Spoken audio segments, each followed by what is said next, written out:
Hello students, welcome back to my channel. So let's start. Chapter number 2 हम पढ़ रहे थे children of India. Part 1 is already uploaded, so visit it first, तभी आपको concept आज का क्लियर होगा. सो आज स्टार्ट करते हैं. It's a part 2 of your this chapter. So let's start.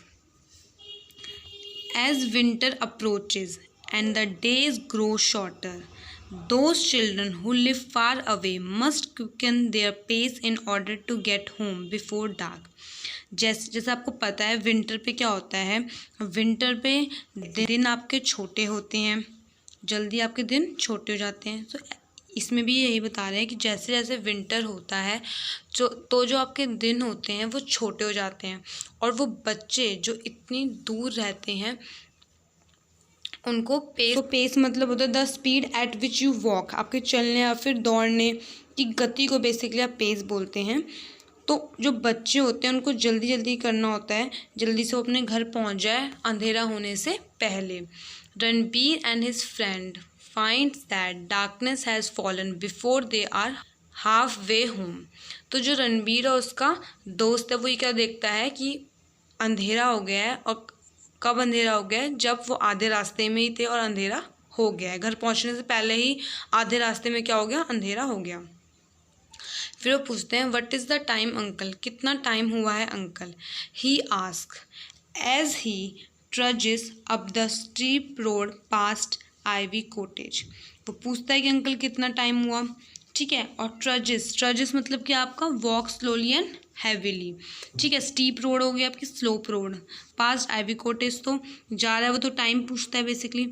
It's dark eight 6, अंधेरा हो गया, 6 बज गए. एंड बाय देन, और तब तक Ranbir likes to be out of the deodar forest and on the open road to the village. और रणबीर चाहता है मतलब मैं तब तक क्या है देवदार फॉरेस्ट से बाहर निकल जाऊँ और ओपन रोड में पहुँच जाऊँ विलेज की. मतलब बेसिकली ऑब्वियसली अंधेरा होने से पहले वो फॉरेस्ट से बाहर निकलना पसंद करता है. कौन? Ranbir. The moon and the star and the village lights are sufficient. जो मून की और स्टार्स की जो लाइट होती है वो तो विलेज में क्या होती है? सफिशेंट होती है. मतलब हमारे जो विलेज है, गांव है, उसमें तो मून और स्टार की लाइट मिलती है, वही हमारे लिए इनफ होती है. But not in the forest, लेकिन ऐसा फॉरेस्ट में नहीं होता. Where it is dark even during the day. Forest में क्या होता है? फॉरेस्ट में तो दिन के टाइम पे ही आपका अंधेरा होने लग जाता है, लेकिन गाँव में ऐसा नहीं होता. और जंगल में आपको पता है जल्दी अंधेरा हो जाता है. And the silent flying of bats and flying foxes and the eerie hoot of an owl can be little disconcerting for the hardiest of children. और यहाँ पे बहुत सारी यहाँ पे बेसिकली उन्होंने बताया कि देवदार फॉरेस्ट में कैसी कैसी आवाज़ें आ रही हैं. बैट्स की, फॉक्सेस की, है ना, आउल की, ठीक है. ईयरी मतलब आपका यहाँ पे होता है मिस्टीरियस और स्ट्रेंज, है ना, ड्रावनी सी भयंकर सी आवाज़ें आती हैं. और ये बहुत सारे बच्चों के लिए क्या है, बहुत सारे डिफ़िकल्ट हो जाता है ऐसी आवाज़ें सुन के. मतलब बेसिकली क्या बोलना चाहता है कि बच्चे डर जाते हैं. और आप खुद भी इमेजिन कर सकते हो कि फॉरेस्ट में कैसी आवाज़ें आएंगी. इवन दो यहाँ पे भी आपने देखा हो कि अंधेरे में आपको थोड़ा बहुत डर लग ही जाता है. तो ये है इसमें. Usually Ranbir has the company of other boys.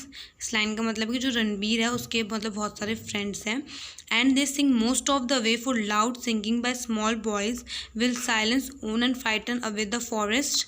इसमें मतलब बेसिकली ये बोलना चाहते हैं कि जो रणबीर है उसके बहुत सारे फ्रेंड्स हैं और वो करते हैं जब वो फॉरेस्ट से जाते हैं तो वो बहुत ज़ोर ज़ोर से गाना गाते हैं, ठीक है. जिससे क्या होता है जो आउल्स वगैरह वो भी साइलेंस जाते हैं और डर जाते हैं. फ्राइटन अवे उनको भी वो डरा देते हैं. डेमन्स मतलब होगा शैतान, तो उनको भी वो डरा देते हैं. मतलब वो बहुत ज़ोर ज़ोर से गाना गाते हैं. बेसिकली वो इसलिए गाते ताकि उन्हें खुद को डर ना लगे. होता नहीं कभी हम मतलब कितनी शांत वाली जगह में जाते हैं तो हम खुद ही अपने मतलब ज़ोर ज़ोर से बोलने जाते हैं ताकि हमें डर ना लगे. तो वो भी ऐसे ही करते हैं. One of them plays a flute. उनमें से कोई एक फ्लूट बजाता है, मतलब बांसुरी बजाता है. And flute music in the mountain is always enchanting. और फ्लूट का म्यूज़िक माउंटेन्स में है ना, बांसुरी की आवाज़ माउंटेन्स में बहुत ज़्यादा अच्छी लगती है, चार्मिंग लगती है. एंजॉय आप यहाँ पे आपका एनचांटिंग मतलब है बहुत ज़्यादा डिलाइटफुल लगती है, अच्छी लगती है, ठीक है. Not only in the hills. और सिर्फ हिल्स में ही नहीं but all over India children are constantly making their way to and from school in condition. मतलब सिर्फ हिल्स में ही नहीं, इंडिया के बहुत मतलब इंडिया में पूरे इंडिया में ही चिल्ड्रन जो है constantly making their way to and from school, मतलब वो बहुत ज़्यादा क्या है, ख़राब कंडीशन में स्कूल जाते हैं। From dust storm in Rajasthan desert, अगर आप राजस्थान की बात करो तो वहाँ पे कितना डस्ट, आपको पता है रेगिस्तान में तो कैसा मतलब होता है इन्वायरमेंट, तो रेगिस्तान वाले इलाकों में भी तो बच्चे स्कूल जाते होंगे। तो वो यही बोलना चाहते हैं यहाँ पे कि जो आपका रेगिस्तान वाले इलाके होते हैं, राजस्थान जैसे आपकी एक जगह है, वहाँ पे डस्ट में इतना धूल बच्चे स्कूल जाते हैं उसमें भी। और हम बात करें desert to blizzards in Ladakh and Kashmir, blizzards मतलब बेसिकली आपको यहाँ पे क्या होता है, ठंडी ठंडी जो आपकी हवाएं चलती है ना, कहाँ पे, लद्दाख और कश्मीर में कितनी ठंड होगी, और ठंड होगी तो ठंडी हवाएं भी चलेगी, तो उस कंडीशंस में भी बच्चे स्कूल जाते हैं। तो वो ये बोल रहे थे सिर्फ हिल्स के नहीं, इंडिया में बहुत सारी ऐसी जगह हैं जहाँ पे बच्चे स्कूल जाते हैं बहुत ज़्यादा वर्स्ट कंडीशंस में। In the large towns and cities, बड़े बड़े शहरों और सिटीज़ में देयर आर स्कूल बसेज, बच्चों की क्या होती है, स्कूल बसेज होती है। आप में से भी बहुत सारे बच्चे होंगे जो बसेज में अपने स्कूल जाते होंगे।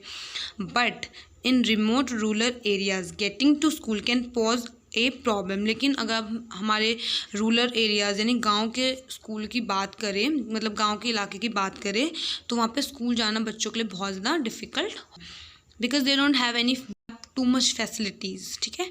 सो इसलिए most children are more than equal to any obstacle that में अराइज। यहाँ पे चिल्ड्रंस को प्रेज किया जा रहा है कि कितनी मुश्किलों ऑब्स्टिकल हो वो स्कूल जाते हैं। Like those youngster in the Ganjam district of Odisha, मतलब ये बता रहे हैं बहुत सारे बच्चे जिन्हें बहुत सारी प्रॉब्लम्स आती है, जैसे उन यंगस्टर की बात कर रहे हैं जो गंजम डिस्ट्रिक्ट ऑफ ओडिशा में, मतलब यहाँ पे बताया हुआ आपको एरिया कि कहाँ के बच्चों की बात कर रहे हैं, गंजम डिस्ट्रिक्ट ऑफ ओडिशा के बच्चों की बात कर रहे हैं जो क्या प्रॉब्लम फेस करते हैं, वो आगे बता रहे हैं कि in the absence of a bridge की एब्सेंस में दे स्विम और wade across the Dhani river everyday in order to reach their school, मतलब उनके वहाँ पे क्या है, ब्रिज नहीं है और वो स्विम करके स्कूल जाते हैं, और उनकी रिवर है धानी रिवर, ये रिवर का नाम है, इसको क्रॉस करके वो रोज़ स्कूल जाते हैं। तो यू कैन इमेजिन कि कितनी डिफ़िकल्टी से वो बच्चे स्कूल जाते होंगे।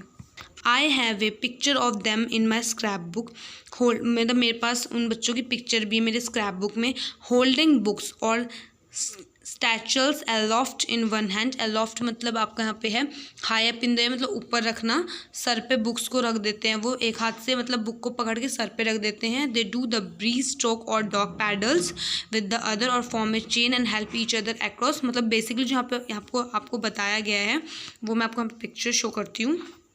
बेसिकली वो इस पिक्चर की बात कर रहे हैं कि कैसे बच्चे स्कूल जाते हैं। आप देख सकते हैं बच्चे हैं, उन्होंने सर पे, इस बच्चे ने जो फर्स्ट यहाँ पे बच्चे हैं इसने सर पे कैसे हाथ रखा हुआ है और कैसे इन्होंने चेन बनाई हुई, कैसे स्कूल जा रहे हैं। तो यू कैन इमेजिन कि कैसे वो स्कूल जाते हैं, डिफ़िकल्टीज़ को सह के वो स्कूल जा रहे हैं।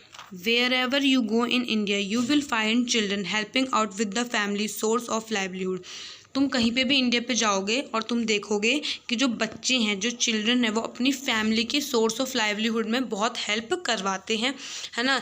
पैसे, मतलब बेसिकली अपनी फैमिली के लिए पैसे इकट्ठा करने, पैसे लाने में वो बहुत हेल्प करते हैं। जैसे whether it be drying fish on the Malabar coast, fish को सुखाने का काम करना हो, और gathering saffron birds in Kashmir, ठीक है, यहाँ पे भी बेसिकली सैफरन बर्ड्स आपका फूड हो गया, और ग्रेजिंग कैमल्स और cattle in the village in Rajasthan और गुजरात। तो मतलब ये सारा बेसिकली काम बताए हुए जो बच्चे डिफरेंट एरियाज़ के बच्चे क्या क्या काम करते हैं अपनी फैमिली के सोर्स ऑफ लाइवलीहुड को चलाने के लिए। ओनली द मोर फॉर्चुनेट मतलब वो हो गया भाग्यशाली, can afford to send their children to English medium private और पब्लिक स्कूल्स, ठीक है। उनमें से कुछ ही भाग्यशाली बच्चे होते हैं जो इंग्लिश मीडियम प्राइवेट और पब्लिक स्कूल्स में जा पाते हैं।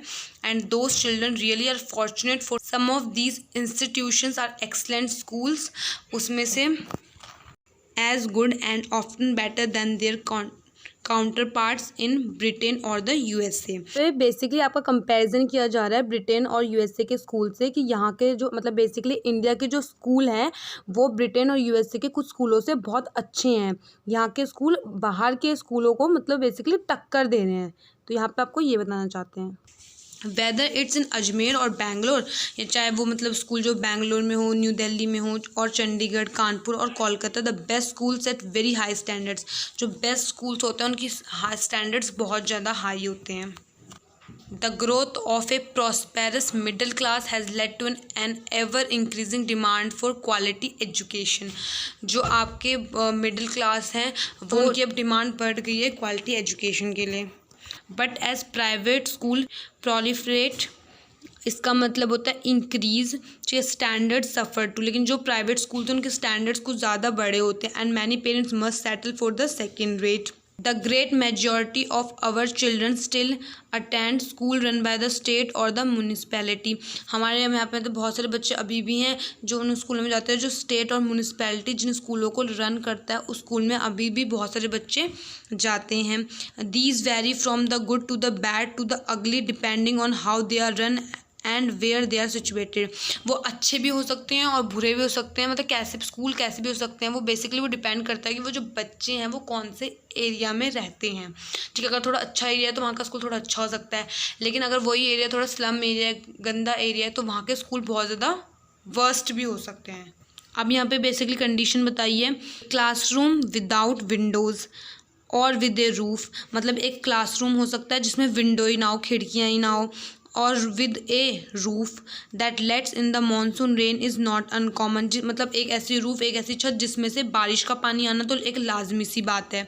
Even so children from different communities learn to live and grow together. Different communities के जो बच्चे होते हैं वो साथ में रहना सीख जाते हैं.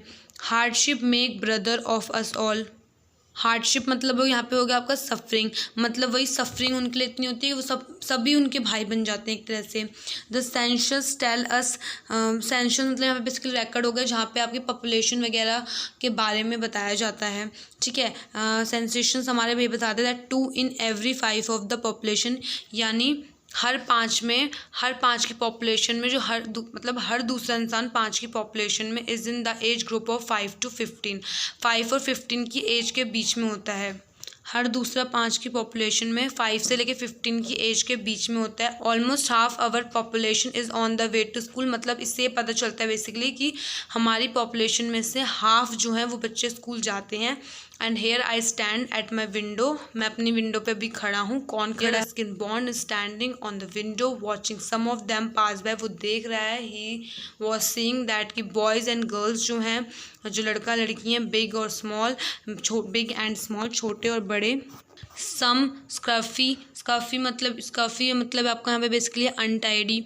सम कुछ स्मार्ट है, सम मिस्चीवियस है, सम सीरियस हैं. कुछ मतलब यहाँ पे बेसिकली बच्चों के डिफरेंट डिस्क्रिप्शंस उन्होंने यहाँ पे बताए हैं आपको कि बच्चे कैसे कैसे हैं.